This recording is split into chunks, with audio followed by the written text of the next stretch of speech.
Welcome to The Skin Reel, your guide to all things skincare, skin health, beauty, and more, curated by dermatologists and true skin experts. I'm your host, Dr. Mary Alice Mina. I'm a double board certified dermatologist and dermatologic surgeon with over a decade of clinical experience. If you're looking for real, practical, unhyped skincare guidance and expertise, or you just think the skin is really cool, then you're in the right spot. I'm so glad you've tuned in to The Skin Reel. Now let's dive in because this is how dermatologists talk skin.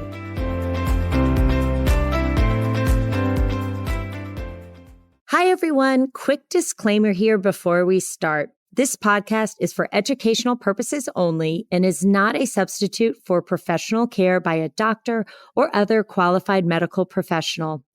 If you're looking for help on your skin journey, please check out the American Academy of Dermatology's website, aad.org, where you can search their database for dermatologists near you.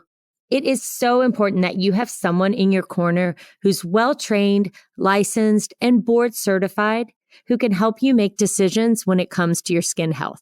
Okay, got it? Great. Now for the fun stuff. Hi, everyone. Thanks so much for joining me today on The Skin Reel. I am so excited to have my colleague, Dr. Milchak, on with me today to talk all about hair loss and some of the ways we can prevent and treat this. Dr. Milchak did her undergraduate studies at William and Jefferson College, followed by medical school at Penn State, and her dermatology residency at Virginia Commonwealth. She now practices medical, surgical, as well as cosmetic dermatology in Center City, Philadelphia, and she is a hair transplant expert. So I am so excited to have her on to share her knowledge about hair loss and transplantation with us. Dr. Milchak, thanks so much for being here. Hi, awesome. Thank you for the introduction and thanks for having me. I love the title of this, Losing Your Mind About Losing Your Hair, because in fact, this is something that makes not just women, but men as well.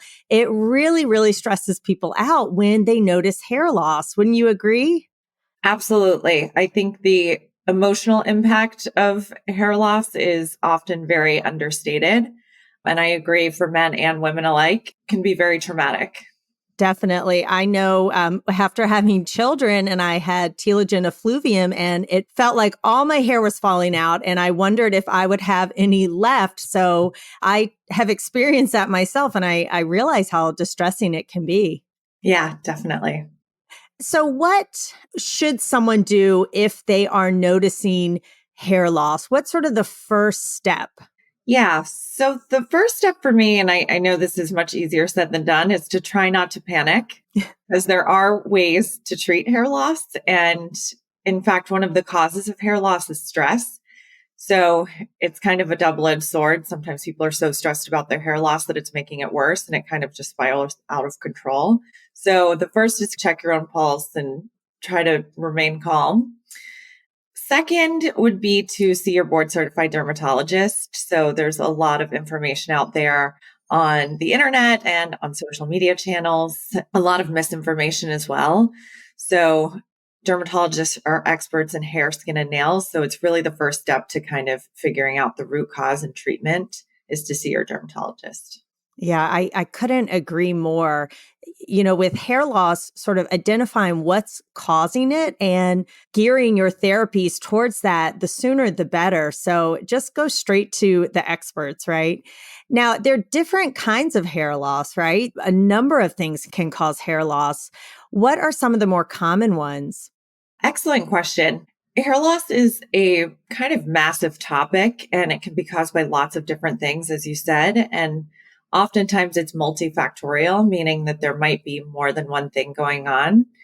Whenever I explain it to patients, I kind of like to break them into categories to make it more digestible.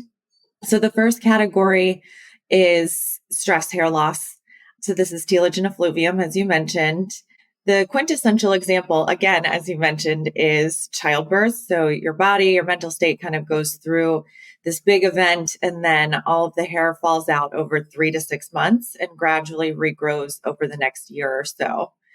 It's not just physical stress that can cause this, emotional stress, divorce, losing your job can all cause telogen and effluvium.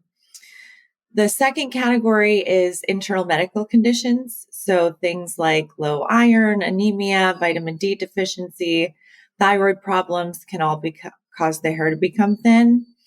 So in most of my hair loss patients, I do offer at least blood work testing to make sure that everything is okay, optimized internally.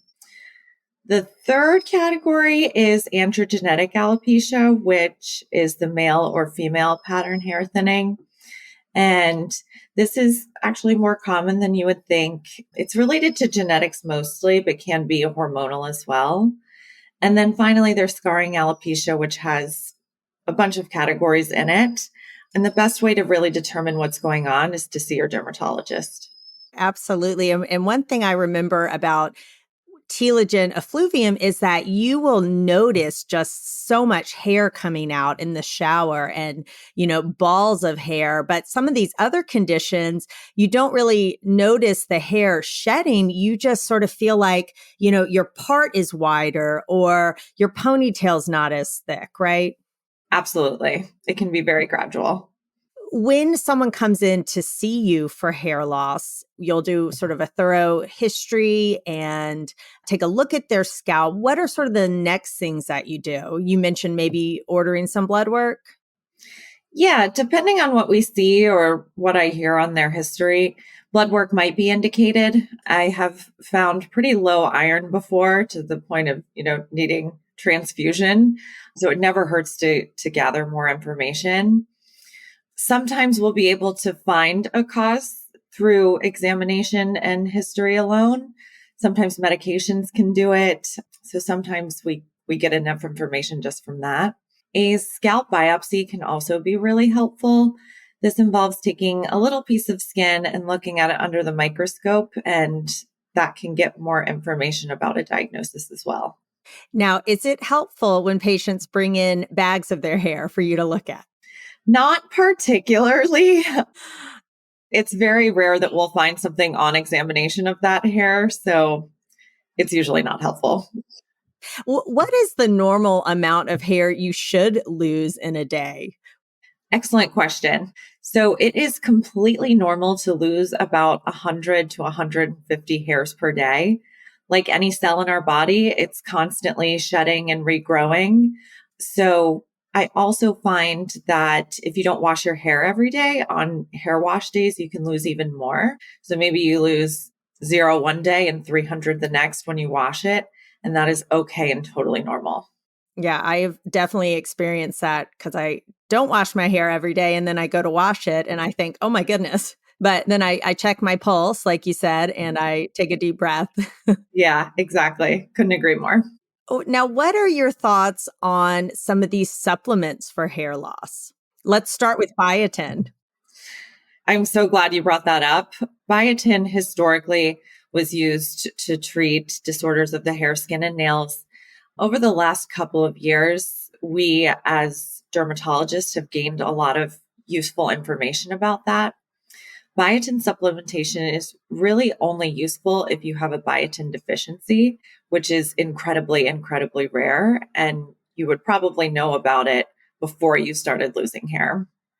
In fact, recent studies have shown that biotin can have deleterious effects, especially whenever ordering blood work. So it can cause false readings of pregnancy tests, hormonal tests like thyroid, and then most scary is troponin, which is a lab that is tested whenever a doctor thinks that you might be having a heart attack. So biotin can alter the results of all of these, and it really doesn't help with hair loss unless you have a deficiency. So I no longer recommend biotin in my practice. I'm with you. I know even back when I was training, we were still recommending that. But now that we've seen sort of how this can mess with your blood levels with some of your labs and the fact that it doesn't even work, I've stopped recommending it as well. Are there other supplements that you would recommend? I usually do not unless you have a deficiency. So I mentioned ordering blood work. If you're low in iron, low in vitamin D, obviously those should be supplemented. There is some evidence for vitamins like Nutrafol and Viviscal. They aren't as hardy of data compared to, prescription medicines, but there can be some benefits in a subset of people for those certain medicines. But I really don't routinely recommend them. I'm with you on that. Maybe one day, but I need to see some better data before I start recommending this for patients. Say someone has female pattern hair loss or male pattern hair loss. What are some of the things that they can do to minimize their hair loss and maybe even have some hair growth? Lots of different options. I kind of think of them in tiers. So tier one would be the least invasive, which is topical medicines. So the easiest one to obtain would be minoxidil or Rogaine over the counter. It comes in 2% and 5%. So that's very easily to get on Amazon or at your local drugstore. There are prescription strength combinations of topical Rogaine in addition to sometimes tretinoin or finasteride or progesterone, and those can be obtained from a physician. The next level up would be pills. So minoxidil is one that has gained recent popularity after the New York Times article. It can be used for both men and women. In women, medicine called spironolactone can be helpful. And then in men, Propecia, which is also finasteride, or dutasteride can also be used. So you can kind of have a conversation with your physician and decide which one would be best for you. And sometimes we even combine them too in some patients. Absolutely. Platelet-rich plasma is an option. And then finally at the top would be hair transplantation. Yeah, I definitely want to talk about those procedures in a minute. Back to sort of the Rogaine or minoxidil foam. At least for me, and as a hair expert, you can maybe advise me. I usually tell patients to get the 5% foam, men and women, and that it really takes months to see any difference. So they really have to stick with it to see results. And I find a lot of people stop too soon. What are your thoughts on that? You hit the nail on the head. So any hair loss treatment, including topical minoxidil, takes months and months and months to see improvement. I usually say if you are stable, meaning the hair loss is not getting worse after 3 months, that's a huge win. If you're noticing any hair regrowth after 6, 9 months, that's a slam dunk. So it really does take patience. And I agree with you. I always recommend the 5%. I've been using minoxidil, the oral form of it, in patients more recently. And actually, a number of patients have reached out after seeing that New York Times article. And I find that it is helpful. But again, you have to sort of start low, start slow, and really make sure patients know that it's going to take a while for them to see results. And to your point, preventing further hair loss is a win in and of itself. Exactly. That's the first step in any treatment regimen here. Yeah. And I like to sometimes combine spironolactone with the minoxidil when I'm doing it orally, because unfortunately, sometimes not only will you get hair regrowth on your scalp, but you can get some hair regrowth in places you don't want. Exactly. Let's talk about PRP, which you had mentioned earlier, because I am hearing a lot about that. And I think it's an exciting treatment for hair loss. And I would love to get your perspective on that. Yeah. So PRP is a relatively new treatment modality. In fact, the first physicians who started using it were orthopedic surgeons, and they were injecting it into joint spaces and seeing that injuries were healing more quickly. In dermatology, we use it for vampire facial, which is kind of a anti-aging procedure, and under eye rejuvenation, and then hair loss as well. And it doesn't work for everyone. However, when it does work, it's pretty remarkable. Unlike minoxidil and spironolactone and these other things that we've mentioned, PRP doesn't have a lot of rigorous peer-reviewed studies to demonstrate efficacy for, X% of people. So I think we're still figuring out exactly where it can be useful, but it's a really good option for people who want to avoid using topical or systemic medicines. Pregnancy, breastfeeding, things like that. You can't take certain medicines. So it's a really good option. Usually done an initial series of 3 treatments spaced 4 to 6 weeks apart. And then, like anything, requires maintenance therapy every 6 to 12 months or so. Will you do just sort of a one-time touch-up in those 6 to 12 months, or do you repeat the series? The one-time touch-up. So then you do it once to twice per year. So platelet-rich plasma, what does that exactly involve?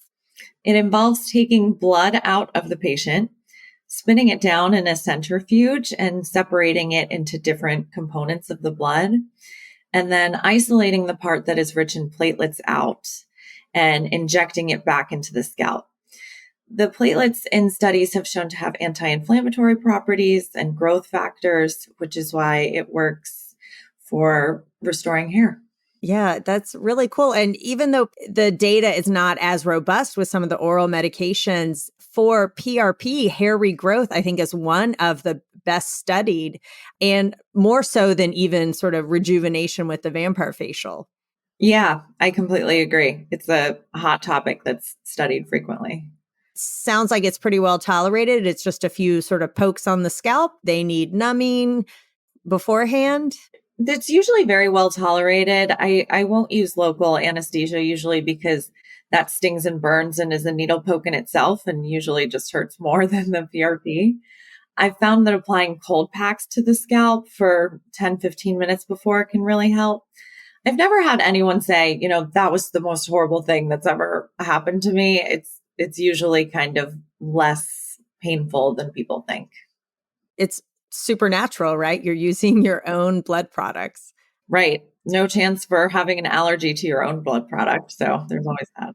Do you use this for men and women? Yes. And do you find a certain patient does better than others? Or, do you think it really is just variable and you kind of just give it a try and see? Patients who are less severe benefit more from PRP. So if I have an individual who has lost a majority of their hair, PRP is not going to work well for them. But if it's just kind of the early stages, that's a really great time to intervene with PRP. Great to hear. I've heard, the younger, the better, even, and the earlier. True. Absolutely. Early intervention, like you said before. And it sounds like you could probably do this in combination with the other treatments that we've discussed. Yes, absolutely. I have a lot of patients who are on an oral medicine and then in addition to PRP. I always say, using multiple modalities instead of only one can yield better results. Now, say someone has done all those things or they're not a good candidate for PRP. What is next? Can we talk about hair transplant? Hair transplant is a wonderful procedure that can be truly life-changing.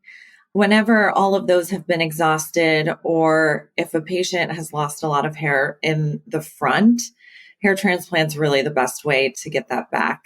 And how that works is, from a high level view, taking hair usually from the back of the head and then making it into very, very small pieces and placing it into a more cosmetically distribution, usually on the front of the head. But it can also be used for eyebrows, beards. It's great for a lot of different things. I know back in the day, it seemed like it was pretty noticeable when people would have hair transplants and they would have sort of these plugs. So how has it changed and evolved over the years? Yeah, so hair transplantation has come a long, long way since its origin in the 1980s. Back then, whenever it was done, the surgeons would take a 5 millimeter plug of hair and then simply inject that into the front of the scalp. So you can imagine how that would look like kind of doll hairs. Now, when we do hair transplantation, we use a 0.8 millimeter device to remove individual follicles from the back of the head and then place individual follicles into, the transplanted area. So it's much more natural without having those kind of bigger pieces. Gone are the days of taking that big section in the back of the head, huh? We do sometimes still use that modality because it allows a patient to keep their hair long. It's called the linear strip method. But if a patient is willing to cut their hair short in the back, the follicular unit extraction method, which is what I described, is definitely preferable. It sounds pretty labor intensive. Is this a long procedure for the patient and for you? It is quite tedious. Usually it takes 6 to 8 hours.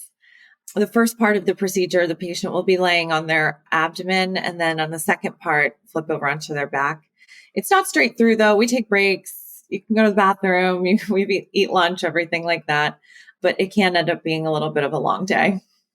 And do you numb when you're doing this?